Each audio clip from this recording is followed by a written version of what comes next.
सरकार की ओर से पारित 3 कृषि बिल को लेकर विपक्ष लगातार सरकार पर हमलावर है और जगह जगह विरोध प्रदर्शन कर रहा है। आज किसान बिल के विरोध में ही भारत बंद भी बुलाया गया है, जिसमें रेल रोको और रास्ता रोको अभियान भी चलाया जा रहा है। ये लड़ाई सड़कों से लेकर सोशल मीडिया तक फैल गई है। वहीं कांग्रेस भी इस बिल के खिलाफ देशव्यापी प्रदर्शन कर रही है।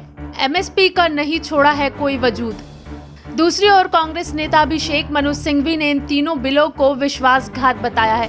सिंघवी के मुताबिक कांग्रेस आज देश की राजधानियों और शहरों में प्रेस कॉन्फ्रेंस कर रही है। सिंघवी ने कहा, सबसे बड़ा मजाक है कि सरकार कहती है कि इन तीनों कानूनों से किसानों का लाभ होगा। मुद्दा एमएसपी यानी न्यूनतम समर्थन मूल्य का है, जिसका जिक्र बिल में नहीं है। एमएसपी हटाते हैं, इसका जिक्र भी नहीं है। एमएसपी के बारे में बात करते हुए सिंघवी ने कहा, आधा सच है जो झूठ से भी बड़ा है। एमएसपी का कोई वजूद नहीं छोड़ा है। सरकार से बार बार आग्रह किया गया कि न्यूनतम सीमा बिल में लिखे। ये अहंकार की राजनीति है। बिल को सेलेक्ट कमेटी, स्टैंडिंग कमेटी में भेजने का सुझाव दिया गया, लेकिन सरकार ने एक नहीं मानी। सरकार शांता कुमार समिति की सिफारिश सीधी लागू कर रही है, जिससे कि 1 लाख करोड़ बच जाए। ये खतरनाक षड्यंत्र वाला तरीका अपनाया गया है। सामंतशाही और कालाबाजारी को मिलेगा बढ़ावा। कांग्रेस नेता ने कृषि बिल पर सरकार को घेरते हुए कहा कि कॉन्ट्रैक्ट फार्मिंग की बात है, 75 साल से ये क्यों नहीं हुई? ये आज इसलिए हो रहा है क्योंकि औसतन किसान के पास 2 एकड़ जमीन है, जिसके पास करारनामा करने की समझ तक नहीं है। वो कैसे बड़े बड़े उद्योगपति से करार कर पाएंगे? करारनामा से सामंतशाही बनेगी। ये 2020 की नई परिभाषा है। स्टोरेज की सीमा हटा दी गई है, जिससे कालाबाजारी बढ़ेगी। विवाद निपटारे के लिए सरकार ने कोई प्रावधान नहीं दिया, कोई ट्रिब्यूनल नहीं बनाया। सिंघवी ने उपसभापति पर लगाए गंभीर आरोप। उन्होंने कहा कि मंडी इसलिए कांग्रेस ने बनाई क्योंकि किसान ज्यादा दूर नहीं जा सकता।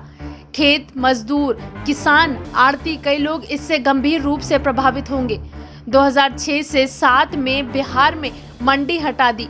उस पर स्टडी करने से पता चलता है कि किसानों पर क्या बीती। बिहार में सरकारी प्रोक्योरमेंट लगातार कम हुई। ये कानून संघीय ढांचे के खिलाफ है।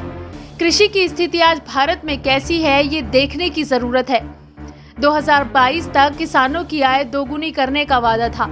इसके लिए 14% जीडीपी चाहिए, जो आज नेगेटिव है। एमएसपी और महंगाई की रेट भी देखना जरूरी है। एमएसपी जितने दे नहीं रहे, महंगाई से ज्यादा ले रहे हैं। अभिषेक मनु सिंघवी ने कहा कि राज्यसभा में क्या हुआ ये समझना जरूरी है। हम लगातार वोट डिवीजन की मांग करते रहे, कोरम भी था या नहीं ये भी सवालों के घेरे में है। एक व्यक्ति भी अगर डिवीजन मांगता है तो देना पड़ता है। उपसभापति ने डिवीजन नहीं कराया, जबकि वे बाध्य हैं ऐसा करने के लिए। 1 बजे हाउस खत्म होना चाहिए, ये तय हुआ था, लेकिन संडे के दिन ऐसा नहीं किया गया। इसका कारण सिर्फ एक ही है, क्योंकि सरकार के पास आंकड़ा नहीं था। इसलिए हमने राष्ट्रपति से गुहार लगाई है कि वे इस कानून को पास ना करें। ये गैर कानूनी है। खैर, सिंघवी की इस प्रेस कॉन्फ्रेंस के बाद कृषि बिल के पास होने पर कई सवाल खड़े हो रहे हैं। उपसभापति ने डिवीजन क्यों नहीं कराया? क्या वाकई सरकार के पास आंकड़ा नहीं था? बिना डिवीजन के बिल पास कैसे हो गया? हमारा वीडियो पसंद आया हो तो इसे लाइक, शेयर एंड कमेंट जरूर करें और हमारे चैनल SPN9 न्यूज़ को जरूर सब्सक्राइब करें।